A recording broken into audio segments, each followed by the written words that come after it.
Oke, jadi kita akan mengerjakan problem 19.3 di mana di sini diperlihatkan laporan tidak lengkap atau incomplete dari biaya pengeluaran dan penjualan dari manufaktur. Nah, di sini diperlihatkan ada dua kasus. Nah, instruksinya itu yang pertama kita disuruh untuk mencari nilai yang hilang dari tiap huruf ini. Nah, jadi langsung saja untuk A-nya, yang pertama itu huruf A, yaitu total manufacturing cost-nya. Nah, total manufacturing cost ini cukup sederhana, di mana kita tinggal menambahkan direct material use, direct labor, dan manufacturing overhead. Dan barulah kita dapatkan total manufacturing cost atau total biaya manufakturnya. Kemudian yang B yaitu ending work in process inventory. Nah, perlu kita ketahui, nah ending work in process inventory ini berarti barang yang masih sisa barang yang masih diproses pada akhir periode. Nah, untuk mencari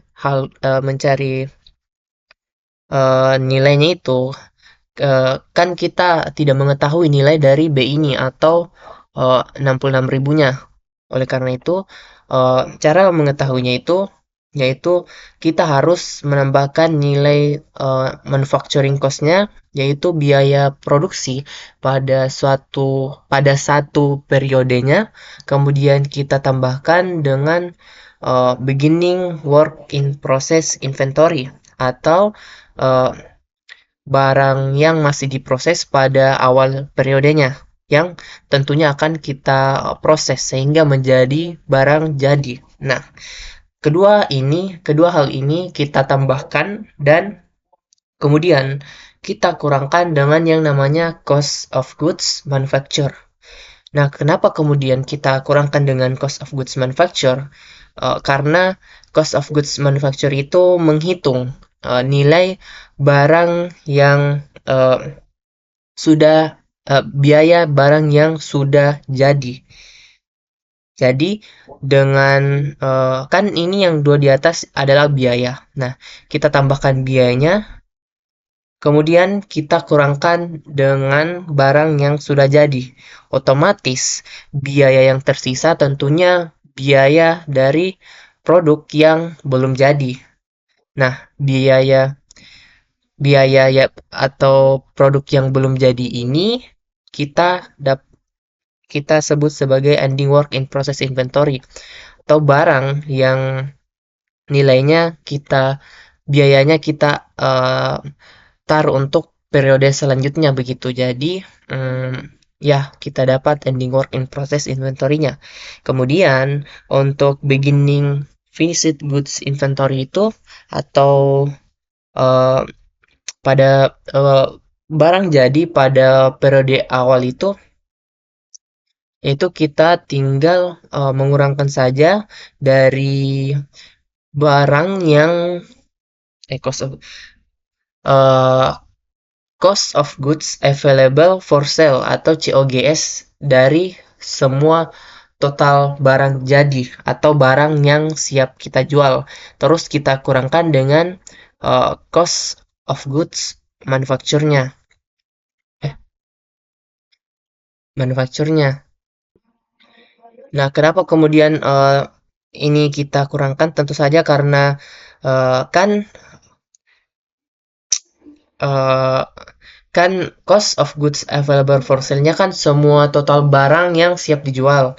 Nah, sedangkan cost of goods manufacture itu biaya dari produksi pada saat pada saat ini. Nah, sebelum produksi tentunya kan ada yang namanya produk yang sudah jadi sebelumnya, yang tersisa, yang tidak terjual begitu. Nah, oleh karena itu, cara mengetahuinya itu kita tinggal mengurangkan total semua produk yang kita punya, barulah kita kurangkan dengan total produksi pada periode kali ini. Nah, tentunya toh kalau asumsinya dengan begitu berarti kita dapatkan nilai dari produk pada periode sebelumnya yang sudah jadi begitu. Atau final goods pada beginning atau beginning finished goods inventory begitu. Oke, kemudian yang selanjutnya cost of goods sold. Nah, ini juga cukup mudah di mana eh aduh,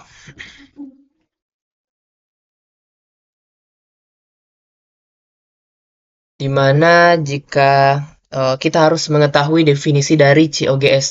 Nah, COGS sendiri itu baru dapat kita sebut sebagai COGS atau COGS ketika eh, barangnya sudah terjual. Nah, COGS yang di atas ini ialah semua barang semua COGS dari semua barang walaupun belum terjual begitu. Nah, sedangkan ini ketika sudah terjual. Nah, informasi yang kan kita ketahui informasinya cuma yang ini dengan yang ini. Nah, cara mengetahuinya itu kita tinggal mengurangkan saja, di mana kita kurangkan cost of goods yang eh, cost of goods semua final produk yang ada walaupun belum terjual dikurangi dengan sisa dari final produk yang ada di inventory. Otomatis kalau di inventory kan berarti belum terjual begitu. Jadi tujuan kita mengurangkan dengan ending finished good inventory ini untuk menemukan COGS aslinya begitu atau barang yang sudah terjual dan COGS-nya bisa kita sebut sebagai COGS begitu.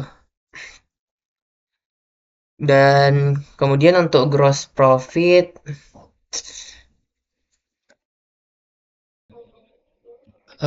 gross profit juga ya cukup mudah, di mana kita tinggal mengurangkan saja, di mana sudah diketahui sales revenue-nya sebanyak 245.000, kemudian dikurang dengan sales diskon sebanyak 25.000, dan setelah itu barulah kita kurangkan dengan COGS-nya, yaitu 186.000. Ingat untuk mengurangkannya dengan COGS, bukan COGS yang tersedia untuk dijual, tetapi COGS yang sudah terjual atau COGS asli begitu. COGS asli bahasa apa itu?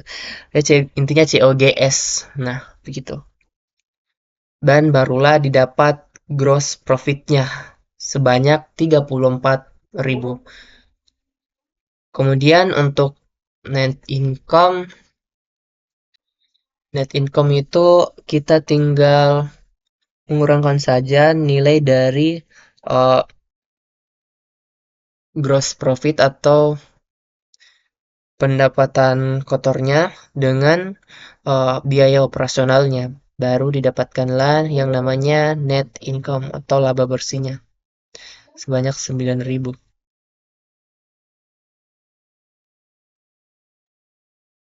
Oke, kemudian untuk beginning work in process inventory-nya itu kita dapat dari menambahkan jumlah ini dengan ini, barulah kita mengurangkan dengan total manufacturing cost.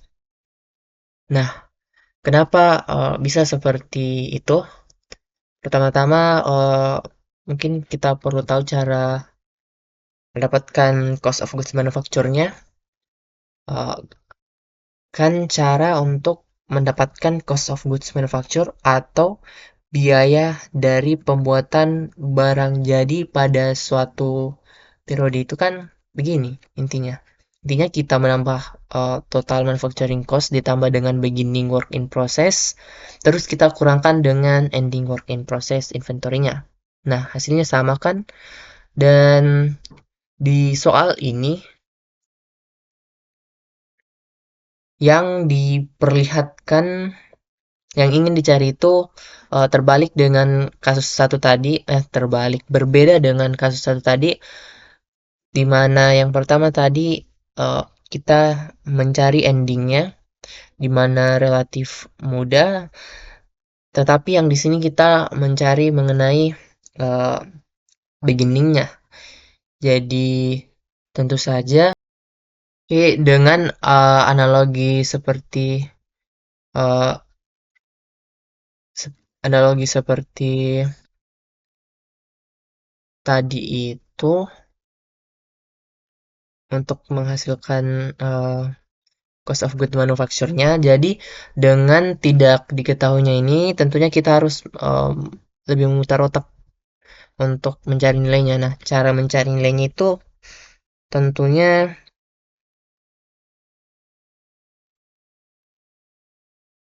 dengan cara kita menambahkan jumlah ending work in process inventory-nya dengan cost of goods manufacture-nya, barulah kita kurangkan dengan total manufacturing cost-nya. Dan jadilah 110.000 begitu. Kemudian untuk sales revenue-nya, tentu saja untuk sales revenue-nya kita dapatkan dari nilai sales diskon ditambah dengan cost of goods sold, kemudian tambah lagi dengan gross profit begitu. Nah, untuk memastikan bahwa jawabannya benar, kita tinggal mengikuti cara yang di samping di kasus 2 di kasus 1, di mana kita tambahkan nilai ini, terus COGS, dan barulah kita tambahkan gross profit-nya. Nah, hasilnya sama, jadi caranya sudah betul mestinya. Kemudian, untuk cost of goods available for sale itu, atau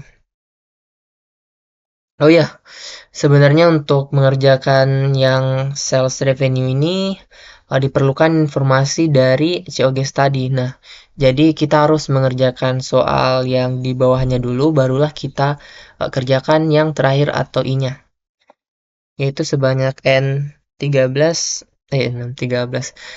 Dan cara mengetahui COGS-nya itu, kita harus mengetahui cost of goods available for sale. Nah, oleh karena itu kita kerjakan pertama cost of goods available for sale-nya, yang tentu saja jumlah biaya barang yang totalnya yang belum terjual, begitu tentunya kita tinggal tambah dari biaya pada satu periode produksi itu dengan uh, barang yang sudah jadi pada periode awalnya, dan ditemukanlah cost of goods available for sale-nya, terus kita uh, kurangkan cost of goods yang tersedia untuk kita jual semuanya, dan kita kurangkan dengan final good yang final good pada akhir periode atau barang jadi pada akhir periodenya, dan barulah kita menemukan nilai dari COGS-nya itu 244.000, dan untuk operating expense-nya itu kita tinggal mengurangkan saja gross profit dikurangkan dengan net income-nya. Oke, nah, jadi sekira ini semua nilai untuk tiap hurufnya, dan kita lanjut mengerjakan instruksi B, yaitu kita disuruh untuk membuat condensed cost of goods manufacture schedule untuk kasus yang pertama. Jadi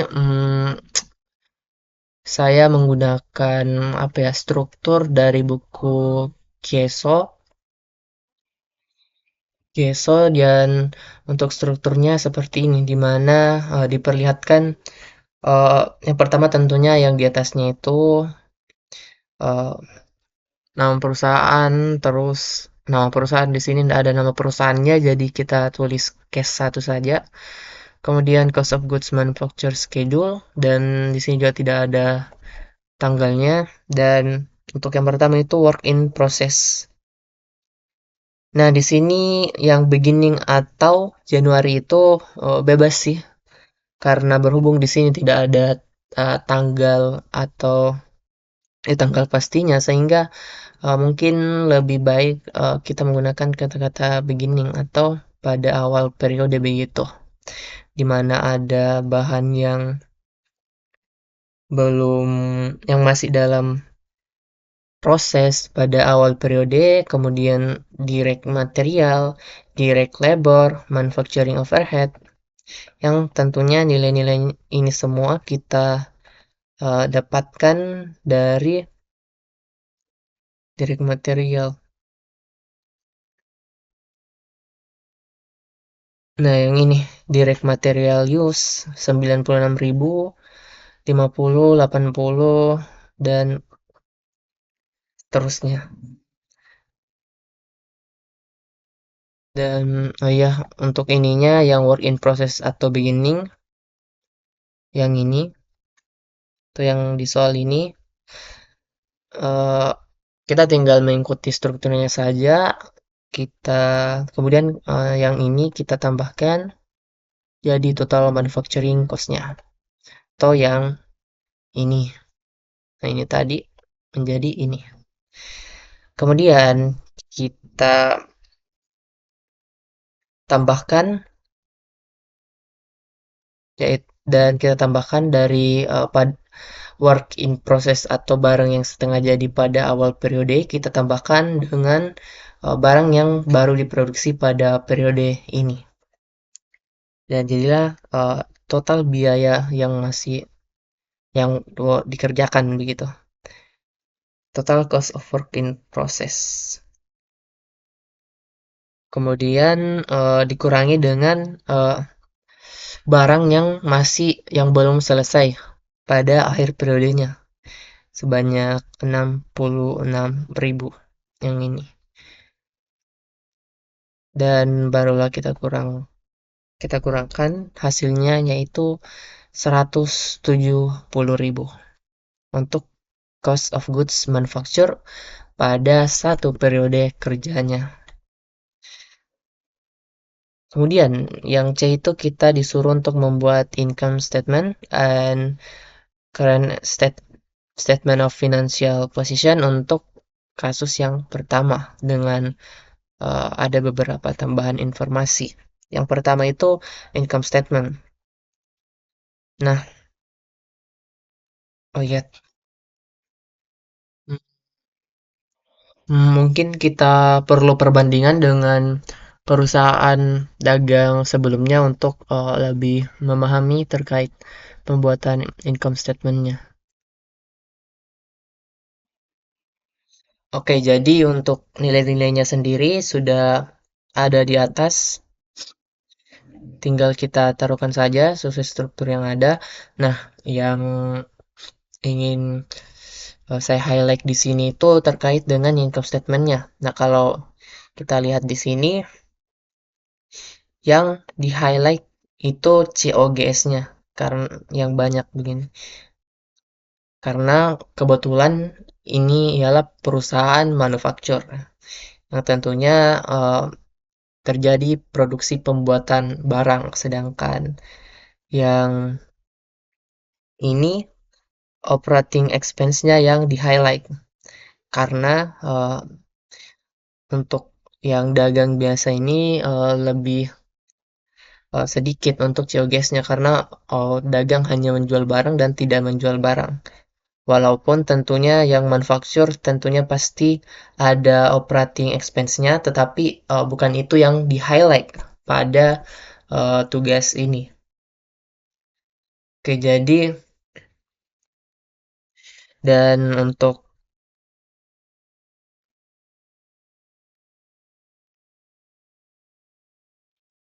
Dan kemudian di sini untuk nilainya sendiri itu kita tinggal ikuti sesuai struktur yang ada, 245.000 dikurang 25.000 jadi 220.000. Kemudian COGS-nya kita ambil dari beginning finished good inventory atau barang yang uh, sudah jadi. Kemudian kita tambah dengan cost of goods manufacture-nya, baru jadi cost of goods available for sale. Kemudian dikurangi dengan ending finished goods inventory. Nah, kemudian kemudian didapat cost of goods sold-nya. Nah, kemudian kita tinggal uh, kurangkan saja untuk net sales dikurang dengan 180. Net sales dikurang dengan 186.000 jadi 34.000. Dan kemudian kita tinggal kurangkan lagi dengan operating expense-nya. Jadilah net income sebanyak 9.000. Kemudian untuk statement of financial position-nya juga. Kemudian untuk statement of financial position-nya itu yang di sini cukup pendek juga, di mana ada aset. Current asset-nya itu ada prepaid expense, inventory, terus kita tinggal tambahkan saja. Nah, BTW nilai dari ini tuh diambil dari yang ini, informasi tambahannya yang ada di C. Kita tinggal masukkan yaitu prepaid expense, inventory yang terdiri dari barang jadi, barang setengah jadi, dan bahan mentah bahan mentah. Bahan mentahnya itu kalau kita tambahkan jadi 106.000,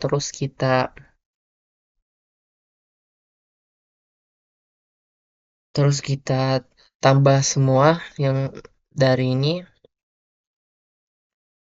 dan jadilah total current assetnya itu 290.000 begitu.